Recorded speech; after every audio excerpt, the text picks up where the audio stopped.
Bienvenidos a los cursos bíblicos del Ministerio Llamada de Medianoche. Una propuesta nueva para conocer y entender las Sagradas Escrituras y dar crecimiento a pastores, misioneros y a toda persona que quiere estudiar y crecer en su vida cristiana. Porque la Biblia dice en el Salmo 119:130, la exposición de tus palabras nos da luz y da entendimiento al sencillo. Un material de excelente calidad educativa y de producción.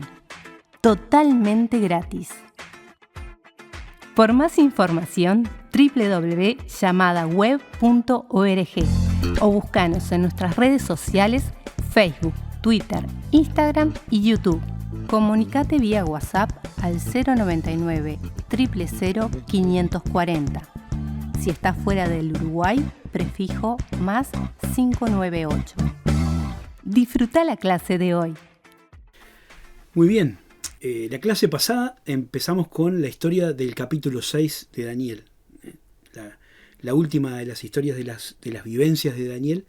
Y ya estuvimos mirando cómo Daniel quedó del reinado de Nabucodonosor, pasando por el de Belsasar al de Darío, y cómo por sus capacidades, tanto personales como por su integridad moral, como por la presencia del Espíritu de Dios en su vida, el rey Darío había pensado en ponerlo sobre la pirámide de la estructura administrativa del reino, ¿no? ¿Se acuerdan de aquellos 120 sátrapas que reportaban a 3 gobernadores?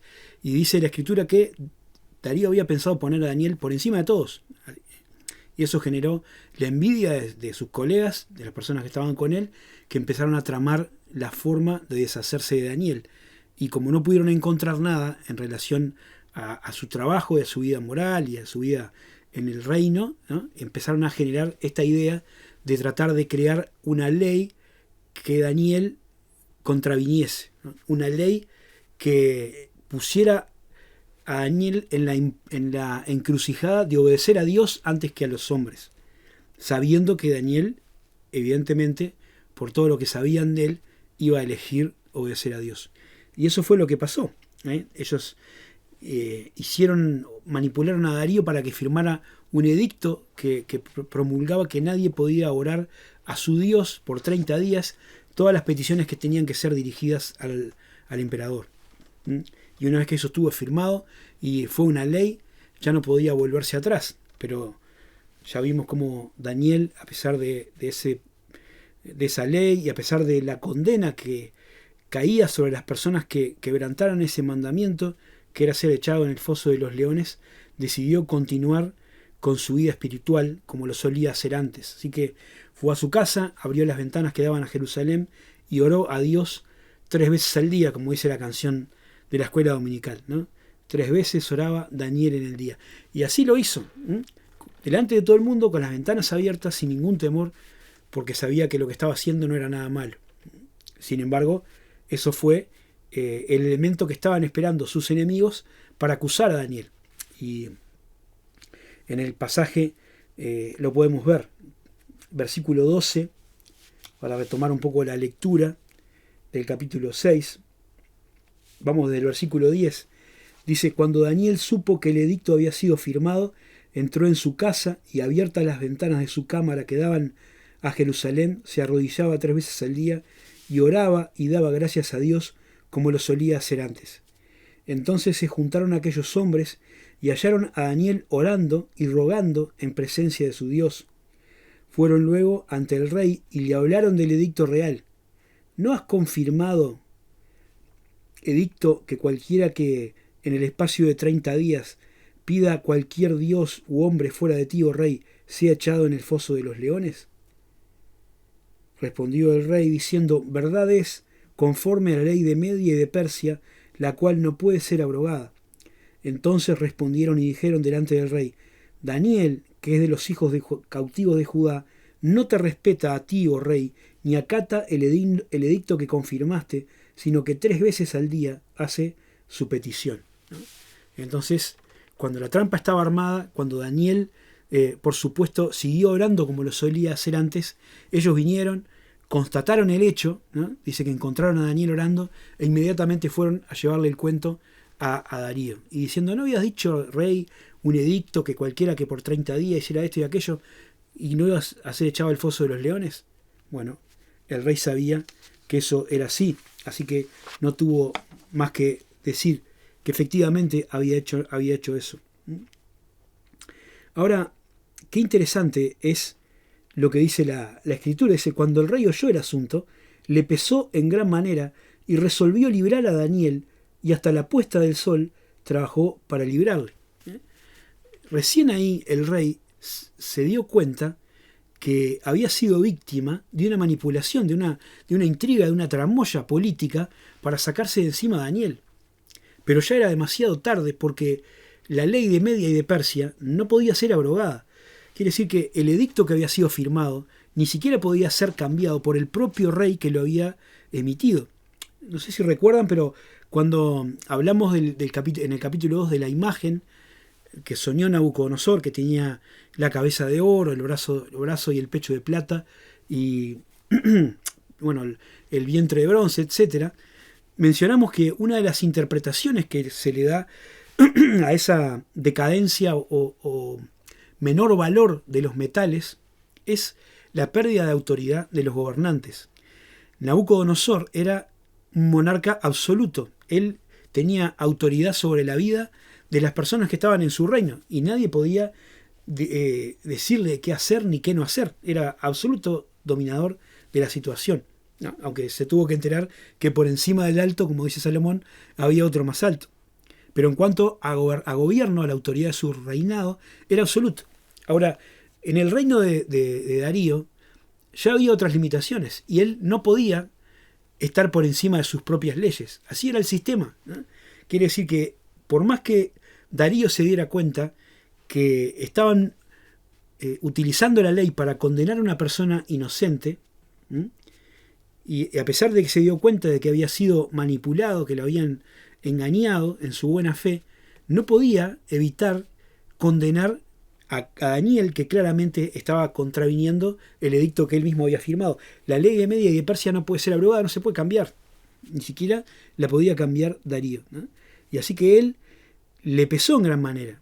Por más que se sintió culpable, porque se daba cuenta que por su liviandad al armar ese edicto y al firmarlo y al promulgarlo, había condenado a muerte a uno de sus hombres más leales, no solamente inocente, sino un gran valor para su reino. Pero obviamente no pudo hacer nada. Dice que era demasiado tarde para arrepentirse. Yo pongo acá, eso nos alerta de lo difícil, por no decir imposible, que es esperar que el sistema del mundo, sirva para un buen fin. Es cierto que hay algunos que, aunque no son creyentes, son buenas personas y manejan buenos valores, pero no es menos cierto que por más que lo intenten no pueden alterar la impronta de un mundo que yace bajo el maligno. Aún las buenas intenciones de algunos pueden ser utilizadas para fines perversos. Y esto lo digo porque a veces los creyentes podemos poner demasiadas fichas en que algún gobierno pueda cambiar la situación. En que si viene la derecha o viene la izquierda o viene el medio o viene cualquier otro gobierno va a poder hacer cosas que realmente beneficien, ¿no? Y alguna mejora capaz que pueden hacer. No, tampoco soy un contrario del sistema. Pero lo cierto es que el mundo yace bajo el maligno y que el sistema de este mundo tiene un claro dominador y un sendero que transitar y un destino que está prefijado.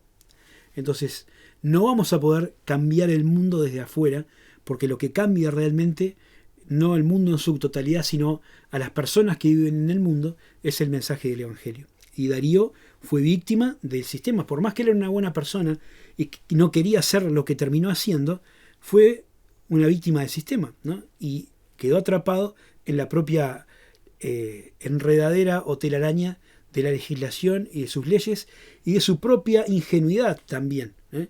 Pero ahora ya estaba hecho y no tenía más remedio que ejecutar la sentencia sobre Daniel. Así que dio la orden para que echasen a Daniel en el foso de los leones. Ahora hay otra cosa interesante que podemos mencionar, ¿no? miren lo que dice el versículo 16.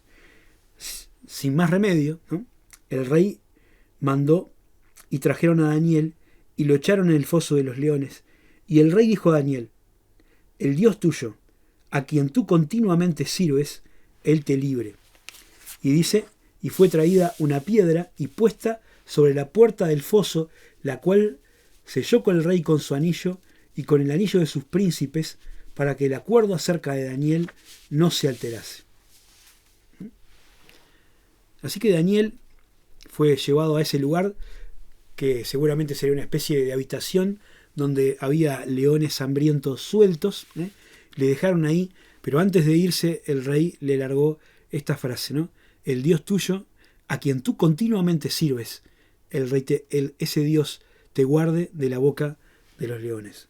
Y qué interesante, ¿no? Acá en el manual ponía: a diferencia del arrogante Nabucodonosor, que gritó desafiante, a ver qué Dios puede librarlos de mis manos, Darío confió en ese Dios que no conocía, pero por cuya honra estaba dispuesto a sacrificarse un hombre intachable como Daniel, ¿no? Nabucodonosor aprendió a los golpes, ¿no?, quién era Dios y quién era Daniel. Pero Darío, que había visto el carácter de Daniel, la integridad de Daniel y la calidad del servicio que Daniel tenía hacia su Dios, ¿no?, un Dios al que servía continuamente, le dijo: él te libre, ¿no? Qué tremenda impacto el testimonio de una persona en el tiempo. Tremendo momento. Y bueno, Daniel también, ¿no?, nos deja ese ejemplo. Habían pasado quizás 70 años, quizás algún año más, y Daniel se había mantenido fiel. Ya lo dije varias veces, pero lo repito otra vez, ¿no?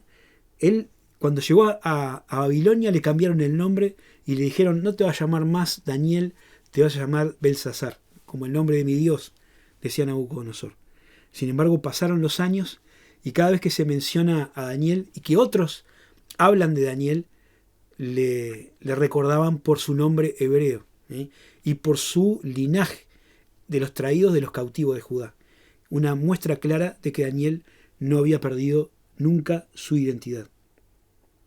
Ahora, para este hombre, Dios tiene una nueva prueba. Él había sido fiel a lo largo de la historia. Se había mantenido fiel frente a la comida que había sido sacrificada a los ídolos. Se había mantenido fiel cuando tenía que decir al rey mensajes que a veces eran halagüeños y a veces no.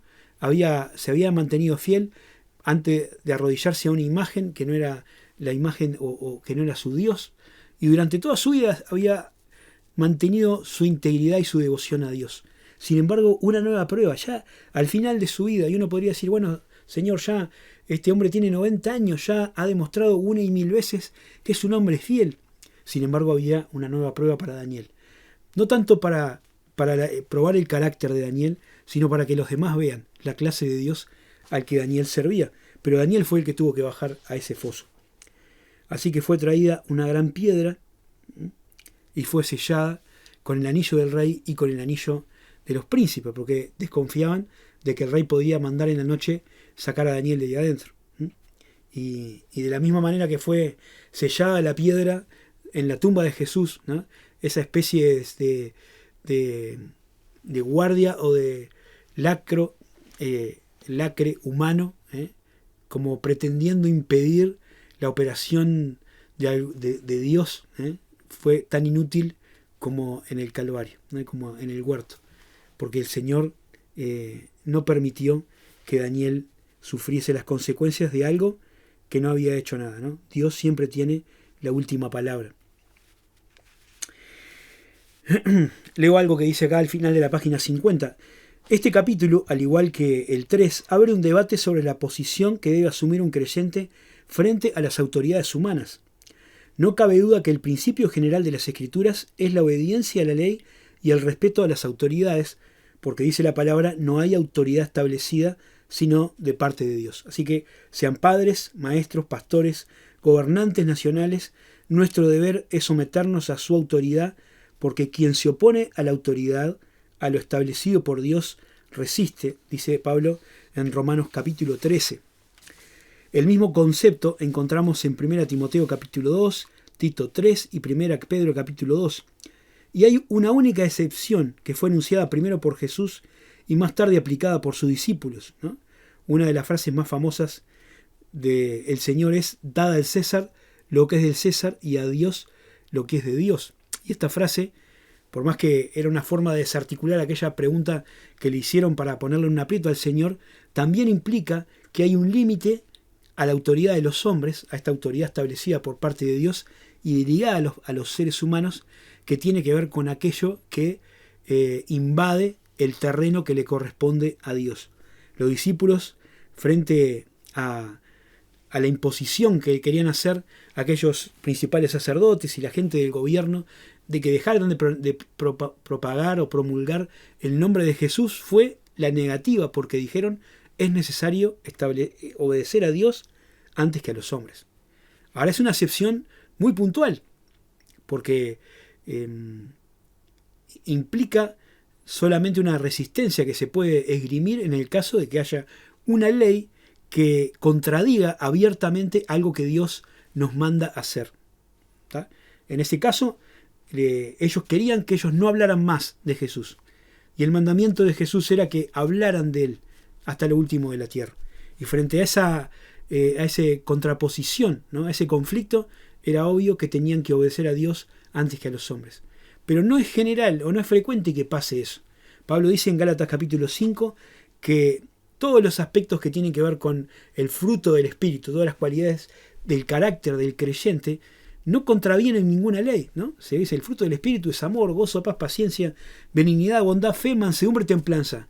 Contra tales cosas no hay ley. Así que no podemos decir: ay, yo no lo puedo hacer esto porque tengo que obedecer una ley de los hombres. No, ninguna ley de los hombres contraviene una vida como la que el Señor le agrada.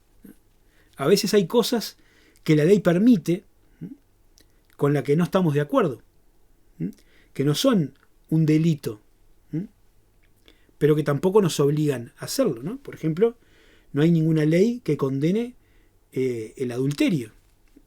Entonces, bueno, ahí nosotros podemos vivir tranquilamente una vida de respetar el matrimonio, como dice la palabra, ¿no? Y mantener una vida de relación de fidelidad con nuestro cónyuge. No estamos quebrantando ninguna ley. Si alguien nos impusiera eso por la fuerza, uno tendría derecho a negarse, basado en esta excepción que la Escritura nos dice.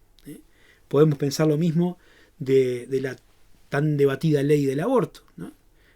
Sabemos que está en contra de la voluntad de Dios, pero no hay una obligación que nos impida hacer algo que esté en contra. Y nosotros marcamos nuestra posición y decimos lo que queremos que dice la palabra de Dios y mantenemos en alto nuestra posición. Pero podemos vivir obedeciendo la palabra de Dios y no contradecimos ninguna ley, ¿no? Hay una sola excepción que tiene que ver con eso. En definitiva, lo más importante es tratar de agradar a Dios, ¿no? Pero viviendo en consonancia con las leyes humanas. Y cuando se dé el caso en que haya una oposición o un conflicto de intereses, tenemos que obedecer a Dios antes que a los hombres. Acá en el caso de Daniel,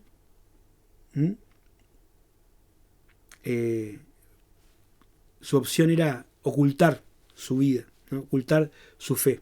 Y dice acá: nosotros somos luz del mundo. Nuestra luz tiene que verse. No solo nuestra identidad, es nuestra responsabilidad. Somos luz para que otros encuentren el camino de salvación.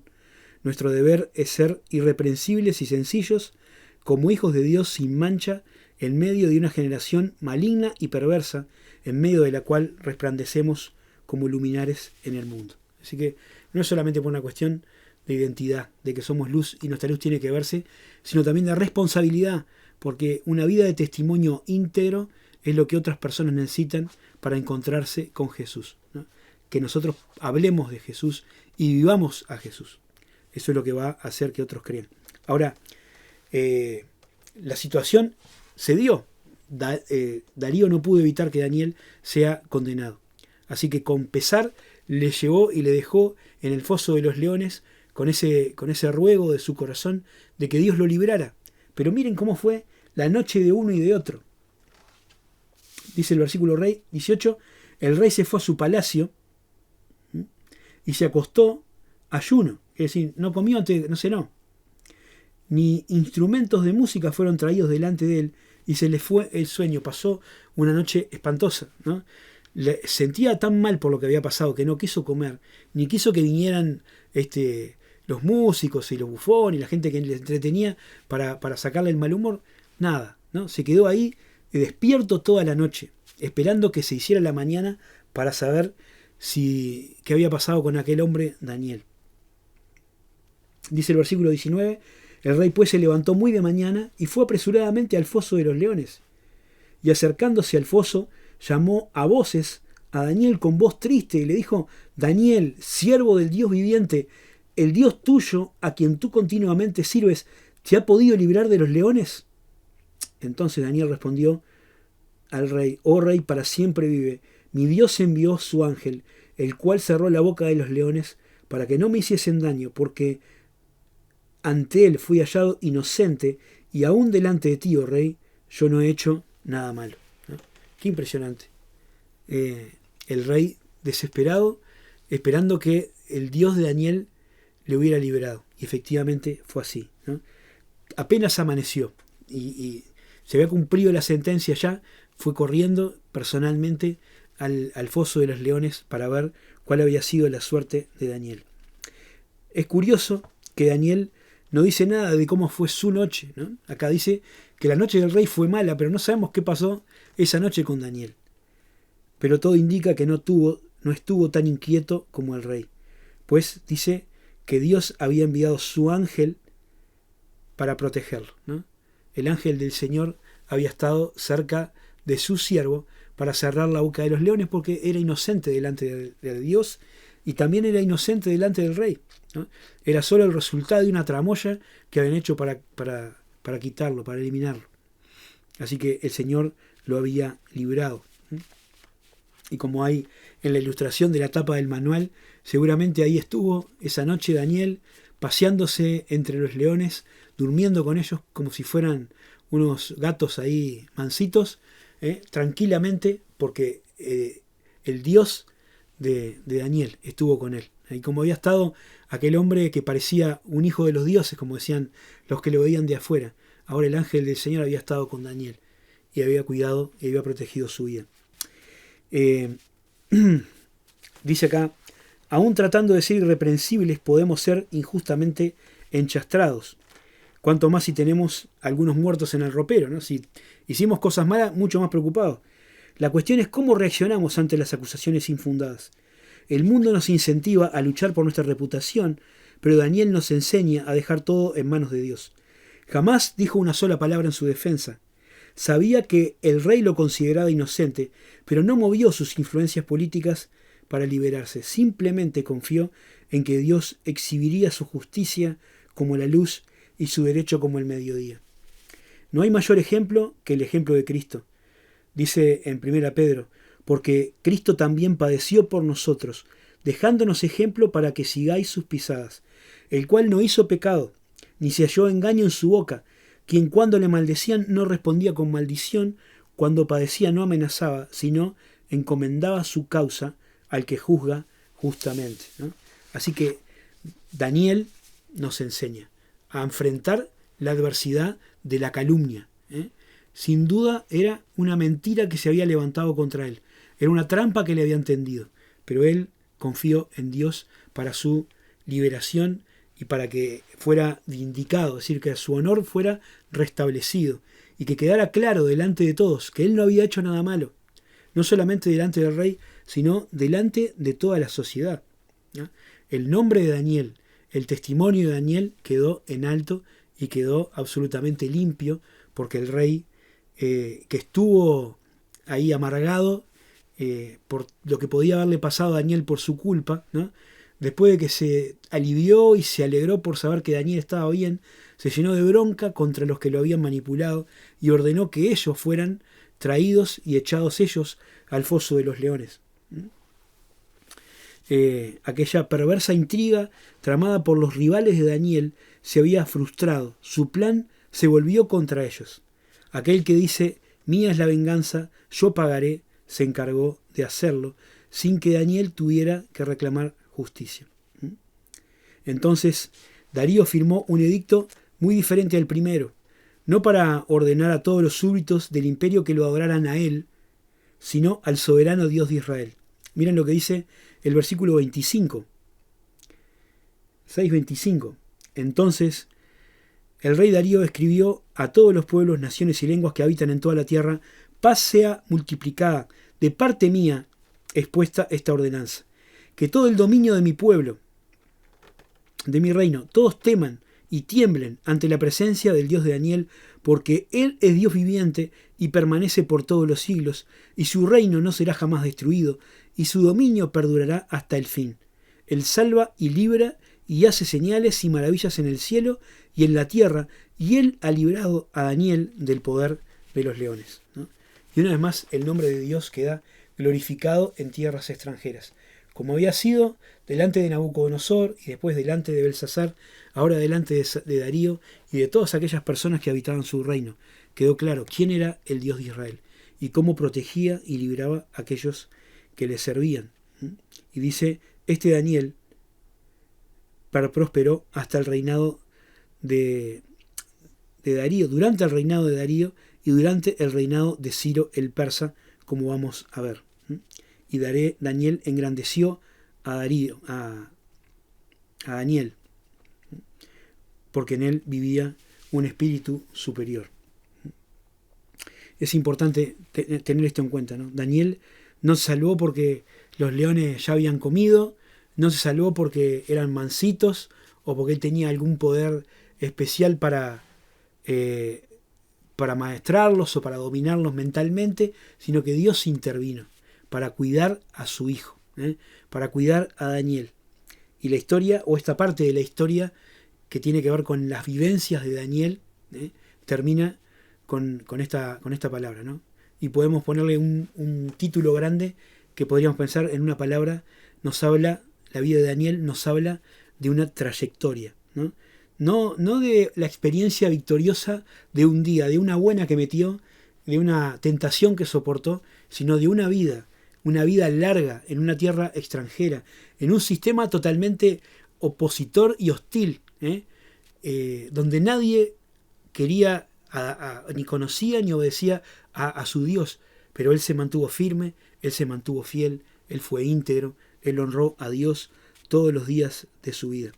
El Dios de Daniel no era un bomberito, ¿no?, al que recurría solo en caso de emergencia, ni solo para los ratos en que sus ocupaciones le dejaban tiempo. El Dios de Daniel era la razón de su vida, era su causa, ¿no? Quizás podría Daniel haber dicho, como dijo Pablo después: para mí el vivir es Cristo y el morir es ganancia, ¿no? Que la vida de Daniel sirva como ejemplo para nosotros en esto, ¿no?, de que tengamos a Dios en la estima en que lo tenía Daniel o lo tenía el apóstol Pablo. Considerarlo la causa de nuestra vida, el principio de nuestras prioridades, lo que determina todo lo demás, de manera que nuestra mayor anhelo sea vivir para Él, ¿no? Y si nos toca tener que enfrentar adversidades o aún la muerte física como le tocó a estos hombres, estemos dispuestos a hacerlo por honrar y defender el nombre del Señor. Vamos a terminar por acá esta clase con el capítulo 6 y ya la próxima clase vamos a arrancar con la segunda parte del libro, con el capítulo 7, que nos habla ya de las visiones de Daniel y de cómo Dios le reveló a este hombre cuál era el plan profético para la historia del mundo. Muy interesante, la clase que viene lo vemos. Que Dios les bendiga. Esperamos que esta clase haya sido de edificación. Recuerda que en nuestra página web www.llamadaweb.org podrás encontrar el complemento de esta clase con las notas y material extra. Busca la pestaña Cursos Bíblicos y regístrate para tener más material totalmente gratis. Gracias a todos los que ofrendan para que este material siga produciéndose.